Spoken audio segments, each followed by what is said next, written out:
For 2 centuries, the Western Hemisphere belonged to us, not by treaty or international consensus, but by raw material fact, the kind of fact that shapes continents and determines the survival of nations in a world that has never known true order and never will. When President James Monroe stood before Congress in December 1823 and declared that European powers would no longer colonize or interfere in the Americas, he was not making a moral argument or appealing to some higher principle of justice. He was drawing a line that only power could enforce, and for nearly 200 years that line held because we possessed the military capacity, the economic dominance, and the strategic will to make it so. The Monroe Doctrine was not idealism. It was survival encoded as policy, and it worked because in the anarchic international system, where no world government exists to arbitrate disputes between sovereign states, strength remains the only guarantor of security. Yet something changed in May 2024, something most Americans never heard about, and Washington hoped would remain buried in the back pages of industry journals and diplomatic cables. A private Chinese firm called China Conquered Resources Corporation secured a 20-year production-sharing contract to develop 2 Venezuelan oil fields, the Lago Cinco and Lagunillas Lago fields, with over $1 billion committed to infrastructure rehabilitation, well drilling, and technological upgrades designed to increase output from 12,000 barrels per day to 60,000 by the end of 2026. This was not merely a commercial transaction between a desperate seller and an opportunistic buyer. This was the visible manifestation of a tectonic shift in global power distribution, the kind of shift that happens slowly and then suddenly, where decades of erosion culminate in a collapse that appears instantaneous only to those who refuse to see the cracks forming beneath their feet. China has financed more than $60 billion in projects across Venezuela since 2007, dwarfing every Western institution combined, and in doing so, Beijing has accomplished what no European power could achieve in the Monroe Doctrine era: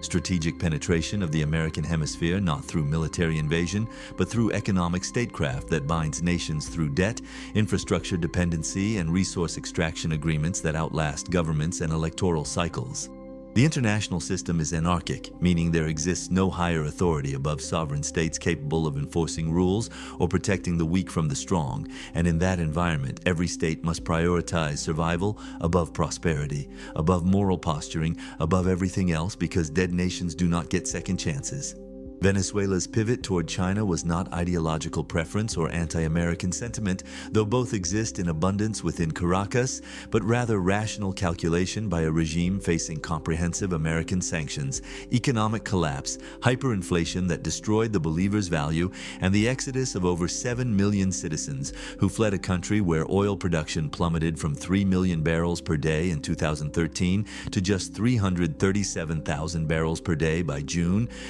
2020, after secondary sanctions cut the nation off from formal global markets and forced state oil company PDVSA to sell on black markets through intermediaries who charged enormous premiums for laundering sanctioned crude. When you impose total sanctions on a resource-rich nation, you do not eliminate their options, you redirect them, and Venezuela needed capital, technology, protection from Western pressure, and regime stability tools that could neutralize internal opposition movements supported by foreign intelligence services. China needed secure energy flows independent of Persian Gulf vulnerabilities and Strait of Malacca choke points, where American naval dominance could interdict supplies during crisis, needed strategic positioning in the Western Hemisphere that would force Washington to consider multi-theater conflicts in any future confrontation, needed proof of concept that Belt and Road Initiative could penetrate even the most sanctioned and economically devastated nations, and needed leverage against American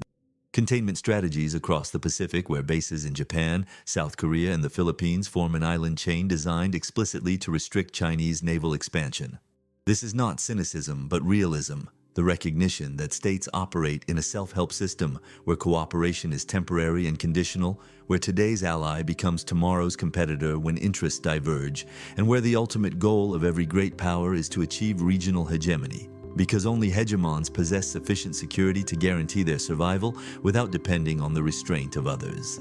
The United States achieved regional hegemony in the Western Hemisphere through a century of diplomatic pressure, military intervention, economic coercion, and strategic infrastructure development that made Latin American economies dependent on northern markets, northern technology, and northern capital flows, and we defended that hegemony ruthlessly. Marines landed in Santo Domingo in 1904, Nicaragua in 1911, Haiti in 1915, and dozens of other interventions throughout the 20th century that were justified publicly as defending democracy or preventing communist infiltration, but were fundamentally about maintaining the power distribution that ensured no rival great power could establish military bases, economic leverage, or political influence in our backyard. But hegemony requires constant investment, continuous attention, and the willingness to prioritize regional dominance over distant adventures. And for 2 decades, America was distracted first by nation-building fantasies in Iraq and Afghanistan that consumed trillions of dollars and thousands of lives in pursuit of transforming societies that had no interest in Western governance models, then by domestic political polarization so severe that we could barely maintain infrastructure at home led to a lone project coherent strategy abroad. We took Latin America for granted, assumed the Monroe Doctrine's legacy would sustain itself through inertia, believed that our historical dominance created permanent structural advantages that required no maintenance. China made no such assumption because rising powers cannot afford complacency when facing an established hegemon that controls maritime choke points, dominates international financial institutions, commands alliance networks spanning continents, and possesses military capabilities that exceed all other nations combined. Rising powers must probe for weaknesses, exploit opportunities when they emerge, and expand influence incrementally through investments that appear commercial but carry profound strategic implications. The May 2024 deal between CCRC and PDVSA operates under Venezuela's anti-blockade law, legislation passed specifically to enable foreign investment despite American sanctions by creating legal mechanisms that function outside Western frameworks. And the contract stipulates that light crude from the fields goes to PDVSA for domestic consumption, while heavy crude exports flow directly to China in transactions denominated in yuan rather than dollars, bypassing the financial architecture that has given Washington enormous coercive power since Bretton Woods established dollar dominance in 1944.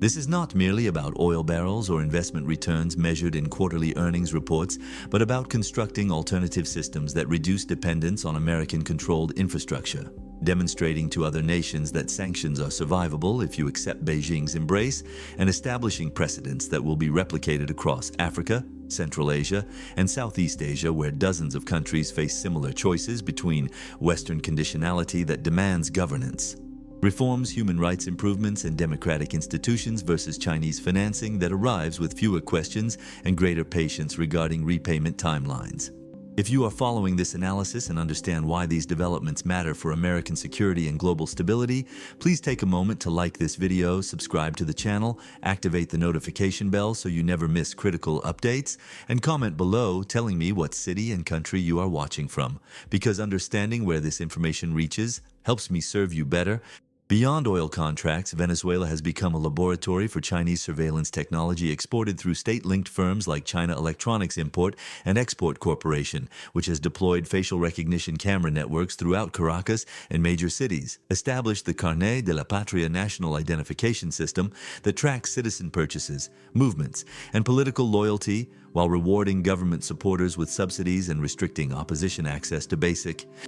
goods, provided cyber infiltration tools that target opposition email accounts and independent media operations, and embedded technical experts within Venezuela's state telecommunications provider CAN-TV, which controls 70% of internet service and regularly blocks opposition content during politically sensitive periods. Authoritarian regimes face threats both external and internal, and the tools to manage those threats constitute strategic assets as valuable as weapon systems or energy supplies, because regime survival depends on information control, opposition fragmentation, and the capacity to identify dissent before it metastasizes into organized resistance. China provides these tools not from altruism, but because stable client states create predictable partners, because surveillance expertise generates dependencies that bind recipient governments to supplier nations, and because every successful deployment in Venezuela or Ecuador or Zimbabwe demonstrates capabilities that can be marketed to dozens of other regimes facing similar challenges.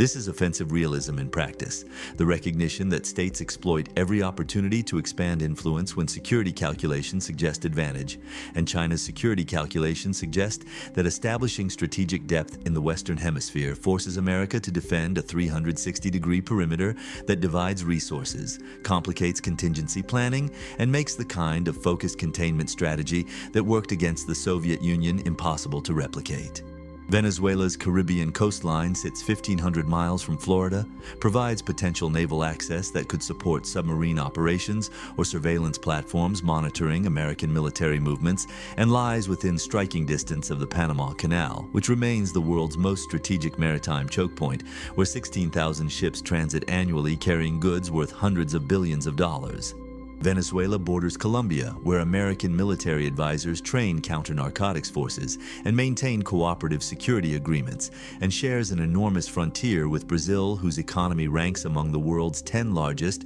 and whose resources include rare earth minerals essential for advanced manufacturing. China does not need military bases in Venezuela to achieve strategic objectives, though the possibility creates uncertainty that American planners must account for in every scenario, but rather needs economic leverage sufficient to ensure Venezuelan governments align with Beijing on United Nations votes, trade disputes, and diplomatic recognition battles, needs resource access that operates outside sanctions regimes and dollar-dominated pricing mechanisms, and needs proof that American hemispheric dominance is contested rather than assumed. The Monroe Doctrine worked for 2 centuries because we achieved and maintained overwhelming power advantages that made challenges irrational. But power distributions are never permanent because technology diffuses, economies grow, military capabilities improve, and the international system creates opportunities for rising powers to expand, while declining hegemons struggle to maintain commitments that exceed their resources.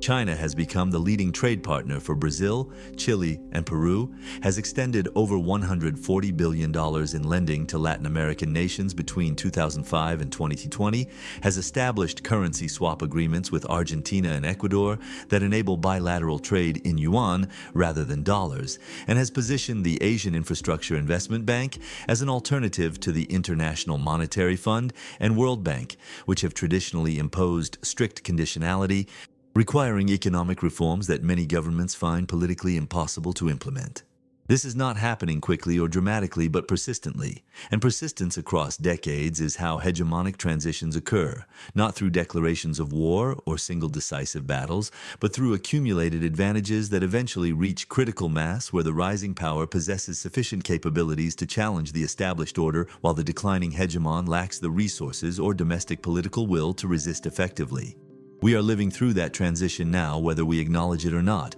and Venezuela represents not an anomaly, but a template, not an isolated case of desperation, but a proof of concept that will be studied and replicated wherever American attention wavers and Chinese capital arrives with fewer questions and longer time horizons. The empire is not retreating. The empire has already retreated. We simply have not admitted it yet, because admitting decline contradicts the narratives we tell ourselves about permanent primacy and indispensable nations. But the anarchic international system does not care about our narratives, and history remembers only which powers adapted to changing circumstances and which powers clung to illusions until reality forced recognition at far higher cost than early adjustment would have required. The pursuit of hegemony is not optional for great powers. It is an existential imperative written into the structure of the international system itself, and states that fail to pursue maximum power do not survive the test of centuries, because weaker rivals exploit hesitation and declining powers discover too late that lost ground cannot be recovered without costs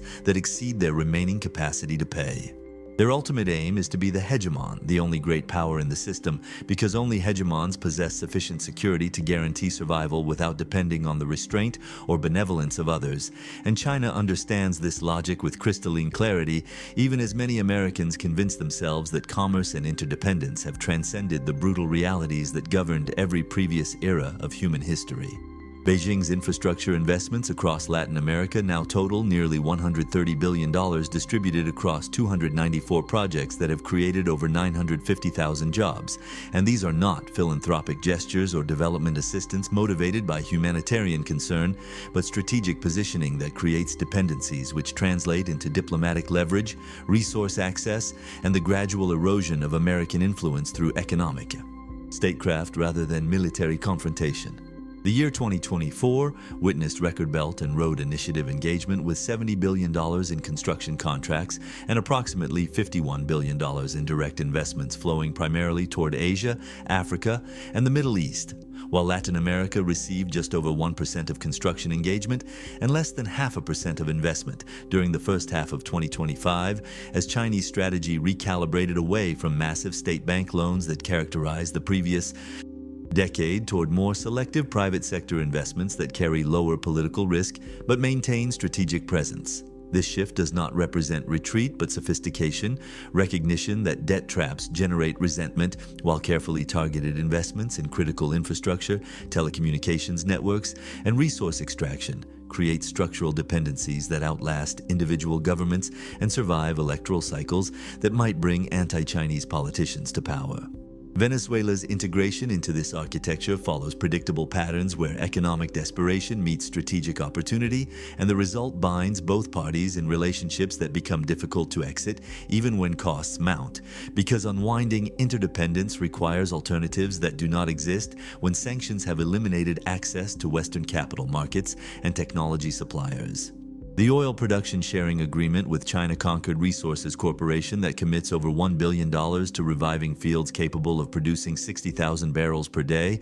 represents merely the visible component of a relationship that extends into military cooperation, technological infrastructure, financial architecture, and diplomatic coordination across international forums where votes matter, and Venezuela reliably supports Beijing's positions on Taiwan, recognition South,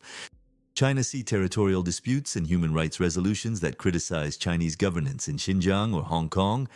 Russia has also deepened military ties with Caracas, delivering S-300VM long-range air defense systems, Buk M2 medium-range surface-to-air missile batteries, Pantsir S-1 short-range air defense platforms, and portable Igla-S launchers, while providing technical advisors who train Venezuelan crews and maintain systems that Venezuelan personnel lack expertise to operate independently. And in November 2025, Maduro formally requested additional military assistance from Moscow, seeking aircraft repairs, radar system upgrades, and potentially advanced missile systems as American naval deployments, including the USS Gerald R. Ford Carrier Strike Group, attack submarines, and thousands of troops concentrated in the southern Caribbean, created threat perceptions that justified requesting foreign military support under strategic cooperation treaties recently ratified by both legislatures.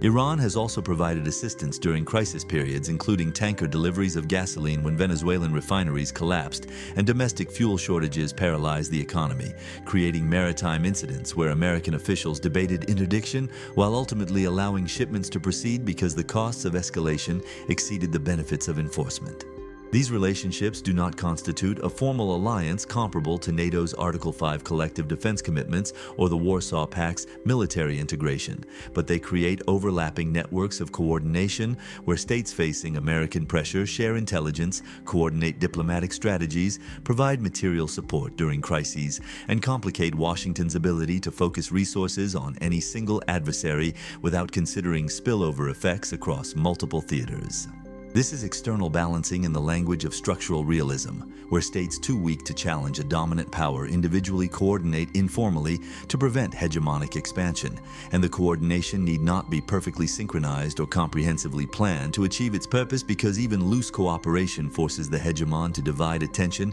and resources across multiple fronts simultaneously. If this analysis provides value and helps you understand the forces reshaping global order, I encourage you to like this video, subscribe to the channel, activate the notification bell for future content, and comment below indicating what city and country you are watching from so I can better understand where these ideas resonate and tailor future discussions accordingly. China opened its Chancay megaport in Peru during November 2024, a $3.5 billion deepwater facility situated 80 kilometers north of Lima that can dock container ships too large for any other South American port and will cut shipping times between Asia and South America's western coast by up to 20 days while reducing logistics costs by at least 20% and generating $4.5 billion in annual revenues for Peru, along with over 8,000 direct jobs. And this infrastructure fundamentally alters trade patterns by providing Asian markets direct access to copper, lithium, agricultural products, and manufactured goods from Peru, Chile, Argentina and Brazil without routing through Panama Canal choke points or Caribbean transshipment hubs where American influence over maritime traffic has historically provided leverage during diplomatic disputes. The port connects directly to the Pan-American highway network spanning the continent, creating land-sea corridors that bypass traditional routes, and Chinese firms now control varying degrees of ownership or operational authority over more than 100 port facilities worldwide, including at least 12 across Latin America and the Caribbean, where control over maritime infrastructure translates into intelligence regarding shipping patterns, cargo contents, naval movements, and economic activity that informs strategic planning while creating potential vulnerabilities where access could be denied during confrontations. The dollar's dominance in international transactions remains substantial, with 88% of foreign exchange trading volumes conducted in dollars according to Bank for International Settlements data, while yuan accounts for merely 7%. Yet this distribution reflects historical inertia and network effects rather than immutable structural advantages, because reserve currency status depends on deep liquid capital markets, legal protections for property rights, and confidence that political authorities will not weaponize financial access for coercive purposes, and American willingness to freeze Russian central bank reserves, exclude institutions from SWIFT payment systems, and impose secondary sanctions on third parties who maintain commercial relationships with targeted nations has demonstrated that dollar dominance carries political conditions that can be revoked when Washington decides strategic interests override financial stability. China has established currency swap agreements with Argentina, Brazil, and Ecuador, enabling bilateral trade denominated in yuan, has promoted the Asian Infrastructure Investment Bank as alternative to International Monetary Fund and World Bank lending that traditionally imposed structural adjustment requirements demanding privatization, fiscal austerity, and governance reforms that many governments found politically impossible to implement, and has extended well over $60 billion in financing to Venezuela alone since 2007 through mechanisms that bypass traditional development institutions entirely. De-dollarization proceeds incrementally rather than dramatically, because replacing established systems requires building alternative infrastructure, convincing counterparties to accept new payment mechanisms, and overcoming network effects where dollar liquidity enables instantaneous transactions, while alternative currencies require market-making intermediaries who charge premiums for assuming exchange rate risks. Yet incremental change accumulates across decades, and what appears permanent during any given year looks contingent when examined across generational time horizons, where British pound sterling's reserve currency dominance seemed eternal until it collapsed during the interwar period, where gold standard mechanisms that governed international finance for centuries disappeared within years when political will to maintain them evaporated, and where Bretton Woods arrangements that structured post-World War II economic order ended abruptly in 1971 when Nixon closed the gold window, because maintaining dollar convertibility required accepting constraints on domestic policy that no longer served American interests. The United States' share of global exports and economic output has declined substantially over 3 decades, while China's has increased proportionally, yet transactional dominance of the dollar persists because international commerce operates through established channels that require extraordinary disruption to redirect. But sanctions accelerate that disruption by forcing targeted nations to develop alternatives while demonstrating to observers that dollar access constitutes political leverage,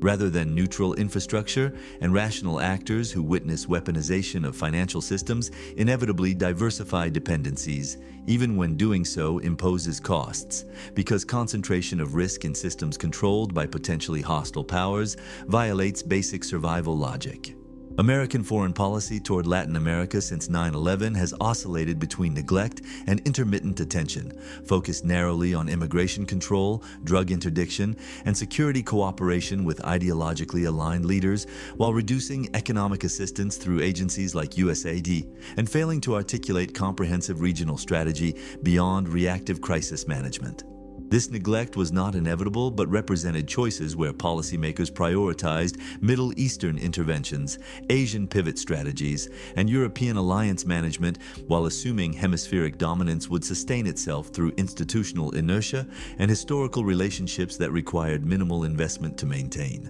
That assumption has proven incorrect because power distributions require continuous reinforcement, because rising challengers exploit vacuums when hegemons disengage, and because states throughout Latin America facing economic development challenges, infrastructure deficits, and capital scarcity will accept financing from whoever offers it on acceptable terms, regardless of whether donors are democratic or authoritarian, Western or Eastern, traditional partners, or new entrants.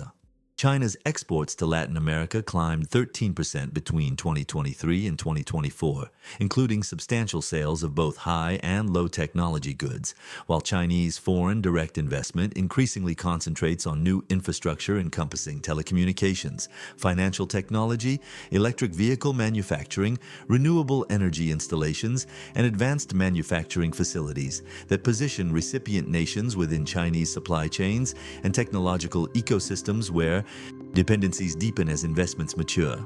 Venezuela serves as proof of concept that even comprehensively sanctioned states facing economic collapse, mass emigration, and international isolation can survive through partnerships with powers willing to provide capital, technology, surveillance systems, and diplomatic protection. And dozens of other nations observing this dynamic draw logical conclusions about whether alignment with Washington or Beijing better serves their interests when American assistance comes with conditionality. Regarding democratic governance, human rights standards, and fiscal transparency, while Chinese financing arrives with fewer questions and greater patience regarding repayment timelines, even if interest rates carry premiums. The tragedy of great power politics is that conflict emerges not from malevolence or ideological zealotry, but from structural imperatives that make cooperation unstable and competition inevitable. Because states operating in anarchy cannot trust others to refrain from exploiting advantages when opportunities arise, because power maximization serves survival better than restraint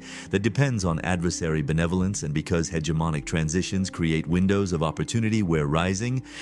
powers possess sufficient capabilities to challenge existing order, while declining hegemons retain strength to resist but lack margin for error that earlier dominance provided. We are living through that transition regardless of whether political discourse acknowledges it, and Venezuela represents not an isolated case, but a harbinger of patterns that will replicate wherever American attention wavers, and alternative partners offer resources without demanding governance reforms that threaten regime stability. And the question facing us is not whether we can prevent hegemonic decline through force of will or rhetorical commitment to primacy, but whether we possess wisdom to manage transition at acceptable cost, or whether pride and denial will transform manageable adjustment into catastrophic confrontation that benefits nobody except future historians who will study our failures as cautionary tales.